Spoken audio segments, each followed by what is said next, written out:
Welcome to పూజలాగ్స్. ఈరోజు ప్రసాదం recipe కొబ్బరన్నం ఎలా ప్రిపేర్ చేయాలో చూద్దాం. మనం ఈ రెసిపీ అమ్మవారికి నైవేద్యం కింద పెట్టుకోవచ్చు. ముందుగా పాన్ తీసుకొని 1.5 టేబుల్ స్పూన్ ఆయిల్ వేసుకోండి. ఆయిల్ హీట్ ఎక్కాక 2 టేబుల్ స్పూన్స్ శనగపప్పు, గ్రౌండ్ నట్స్, 1 టీ స్పూన్ ఆవాలు, 1 టీ స్పూన్ జీలకర్ర, కొద్దిగా కరివేపాకు వేసుకొని బాగా ఫ్రై చేయండి. ఇప్పుడు కట్ చేసిన అల్లం ముక్కలు, చిల్లీస్ వేసుకుని ఫ్రై చేయండి. మనము ఇక్కడ సగం రెడ్ చిల్లీస్, సగం గ్రీన్ చిల్లీస్ అయినా వేసుకోవచ్చు.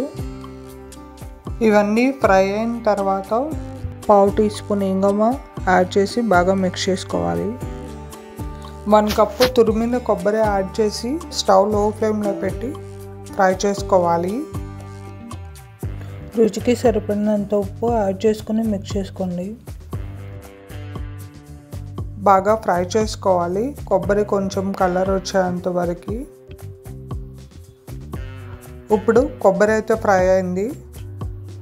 ఉడికించిన రైస్ తీసుకొని వేసుకోండి. మనం రైస్ కొంచెం పలుగ్గా వండుకోవాలి ఈ కొబ్బరన్నానికి.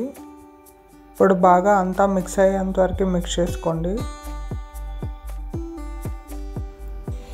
1/2 టేబుల్ స్పూన్ గీ యాడ్ చేసుకుని అంతా మిక్స్ చేసుకోండి. ఇప్పుడు కొబ్బరన్నం అయితే రెడీ అయింది.